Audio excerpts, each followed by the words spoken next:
नमस्कार दोस्तों, स्वागत है आपका इस कार्यक्रम में जिसका नाम है सीक्रेट्स ऑफ जेमस्टोन्स।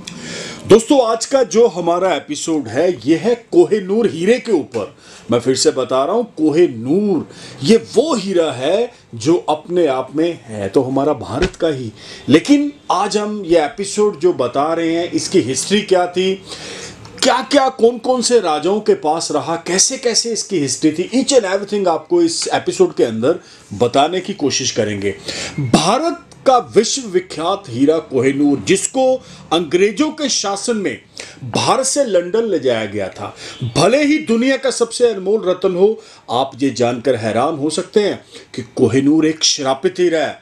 जिसके पास भी यह हीरा गया है उसका सूर्य अस्त हो गया है। आइए जानते हैं क्या श्रापित कोहिनूर की है कहानी।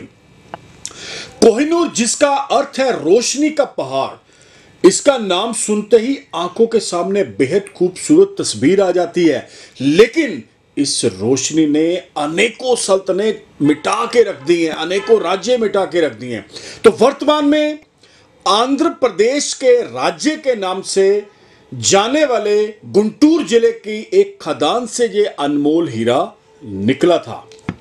इतिहास में इसका सबसे पहले उल्लेख बाबर काल में बाबरनामा में किया गया था।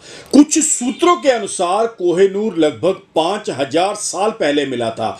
यह संस्कृत में लिखे हुए इतिहास के अनुसार सहसंतेक मणि के नाम से मशहूर था। बाबर नाम के अनुसार अगर हम चलते हैं तो 1240 के ईस्वी में यह हीरा एक राजे के पास था। उस समय इस हीरे को कोहिनूर का नाम नहीं मिला था। कहा जाता है कि 1306 ईस्वी के बाद इसको पहचान मिलना शुरू हुई। जिसने इस हीरे को पहले देखा उसने यह स्पष्ट कर दिया था, उसने ये हीरा पहना भी था कि जो पुरुष इसे पहनेगा वो पूरी दुनिया के अंदर राज करेगा, परंतु उसका दुर्भाग्य भी शुरू हो जाएगा। पूरी दुनिया में कोहिनूर हीरा कीमती व प्रसिद्ध माना जाता है, जिसकी कीमत अभी तक नहीं आंकी जा सकती। यानी नोबडी नोज कि ये कितने का है, इसका क्या रेट है, क्या है। मैं इसके अंदर एक मान्यता बता रहा हूं, जो हिंदू धर्म के अनुसार मैं आपको एक ऐसी चीज बताने जा रहा हूं जो शायद ही किसी को पता होगी। यह मान्यता क्या है? ग्रंथों में यह बोला गया है कि भगवान सूर्य, जिन्हें सूर्य प्लेनेट बोला गया है, ने अपना उनका एक प्रबल भक्त था, सत्यजीत उसका नाम था। उसने बहुत तपस्या, बहुत ज्यादा भगवान की आराधना करी और भगवान सूर्यदेव ने प्रसन्न होकर गिफ्ट के रूप में सत्यजीत को यह कोहिनूर का हीरा दिया था। यही उसकी उत्पत्ति की कहानी मानी जाती है, जो शास्त्रों में लिखी गई है। इसका अभिशापित की हिस्ट्री के साथ कहां से शुरू हुआ, जिसका बोला जाता है कि यह अभिशापित था, यह हिस्ट्री मैं आपको बताऊंगा। सत्यजीत से यह हीरा गुम हो गया था। जब सत्यजीत से यह हीरा गुम हो गया तो इसका इल्जाम भगवान श्री कृष्ण के ऊपर लग गया। अब देखिएगा, बहुत ही एक डिफरेंट चीज यहां पे आ रही है। भगवान श्री कृष्ण के ऊपर इसका इल्जाम लग गया, लेकिन भगवान थे, उन्होंने जैसे तैसे उसको ढूंढा, निकाला और सत्यजीत को वापस करा। और तब सत्यजीत ने क्या करा कि वो हीरा दोबारा श्री कृष्ण को दे दिया कि प्रभु आप इस हीरे को रख लें, मेरे किसी काम का नहीं है। और मैं आपको यहां पे एक और चीज बता देना चाह रहा हूं कि जब वो हीरा भगवान श्री कृष्ण के पास आ गया तो ये वहीं से कहानी शुरू हुई थी कि श्री कृष्ण पर झूठी कहानी का आरोप लग गया था कि श्री कृष्ण ने हीरा चुराया है। और यह भी माना जाता है कि हीरे के कारण यदुवंश का विनाश भी हुआ था, इसी हीरे के कारण।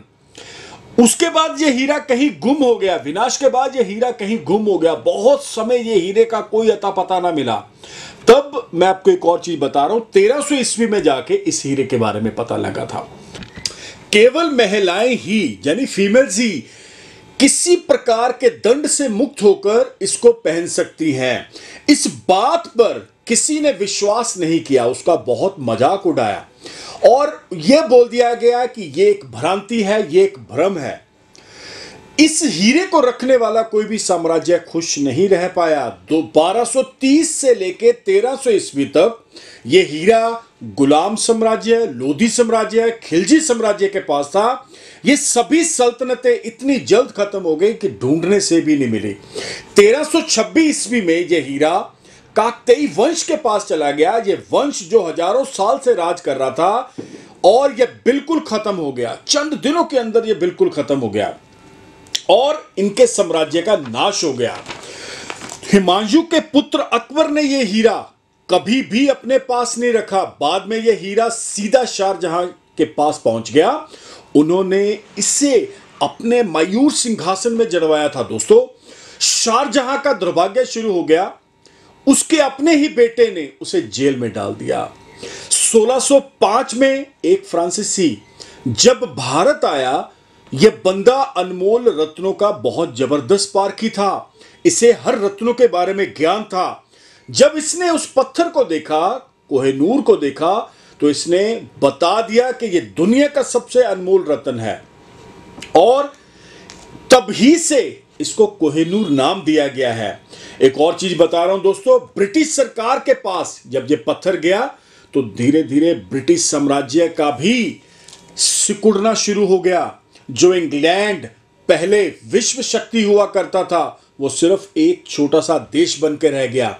फिर ब्रिटिश राजघराने को इस हीरे के श्रापित होने का विश्वास होना शुरू हो गया कि वाकई में यह हीरा कहीं ना कहीं श्रापित है और उन्होंने तुरंत यह डिसीजन ले लिया कि इसे उनके साम्राज्य के अंदर कोई पुरुष नहीं पहनेगा, सिर्फ इसे महिलाएं ही पहनेंगी।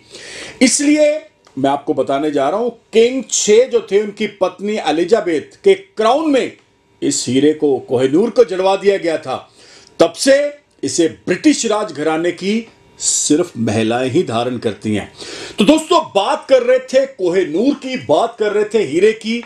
अब देखिए, हीरा और श्रापित, मैं फिर से बता रहा हूं दोस्तों, ये धारणाएं गलत नहीं है। लोग कई बार बोल देते हैं ऐसा है वैसा है, किंतु है परंतु है, लेकिन ये चीजें बिल्कुल सही हैं।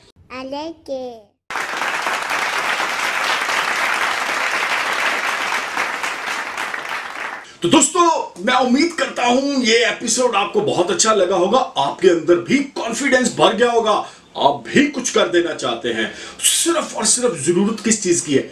एक एक्सपर्ट की। तो अगर आप अपनी कुंडली का विश्लेषण मेरे से करवाना चाहते हैं तो बड़ा सिंपल प्रोसीजर बताने जा रहा हूं। करना क्या है, आप इस तरफ ध्यान से देखिएगा। The number is 9876726492, one of the best number. This is the telephonic appointment number. आपको कहीं आने जाने की जरूरत नहीं, घर बैठिए, चाय का कप पीजिए, एंजॉय करिए और इस नंबर के ऊपर व्हाट्सएप चल रहा है, इसके ऊपर आप अपना नाम, डेट ऑफ बर्थ, टाइम छोड़ दें। If you have your date of birth, name, any, आपको लग रहा है कि यार आई डोंट हैव, मेरे पास इसमें जो साल गलत था, महीना गलत था, डेट गलत थी, समय गलत था, तो कोई डरने वाली बात नहीं है। दोनों हाथों की लकीरों की फोटो इस नंबर के ऊपर व्हाट्सएप कर दीजिए, आपको प्रोसीजर आ जाएगा। उसे फॉलो करना है आपने और आपको टाइम आएगा, that time you can call और मैं बताऊंगा आपको ईच एंड एवरीथिंग। और दोस्तों, इस तरफ आप ध्यान से देखिएगा, इस पर यूट्यूब, ट्विटर, इंस्टा, फेसबुक और मैं जरूरी चीज बता रहा हूं, टिकटॉक, इसको भी आपने फॉलो करना है। Every day you got a maximum, आपको इतने बढ़िया चीजें आएंगी रिलेटेड टू जेमोलॉजी। आपको भी लगेगा यार वाकई ये चीजें बहुत नॉलेजेबल है। अभी एक और चीज मैं बता रहा हूं, ये हमारी सारी सर्च इंजन जो चल रहे हैं ना, ये नहीं है कि एक अपलोड हुआ तो सेम आएगा। डिफरेंट चीजें अलग अलग सर्च इंजन के ऊपर हमारी पीआर एजेंसी अपलोड करती है। मैं फिर से बता देना चाह रहा हूं दोस्तों, आप भी महानायक बन सकते हैं, आप भी बहुत ऊंचाई तक जा सकते हैं, आप भी सचिन तेंदुलकर बन सकते हैं अपने फील्ड के। तो करना क्या है? करना सिर्फ इतना है कि ये चीजों को आपने फॉलो कर लेना है और अपना टेलीफोनिक अपॉइंटमेंट लेना है। आप अपने बारे में, अपनी पत्नी के बारे में, अपने बच्चों के बारे में, अपने माताजी पिताजी के बारे में ईच एंड एवरीथिंग जानिए, ताकि उनको जिंदगी में कोई तकलीफ, कोई संकट ना आए। और ये सारी चीजें पॉजिटिवली आपने एक्सेप्ट करनी है लाइफ के अंदर। एक और चीज बता रहा हूं सभी दर्शकों को कि जिंदगी में कभी भी अगर कोई आपको मिथ, वहम में डाल रहा है तो वो कहीं ना कहीं उसका अपना सेल्फिशपन होगा। इन सब चीजों से बाहर आना है, पॉजिटिविटी के साथ जुड़ना है, तब ही you are hero, otherwise zero है आप।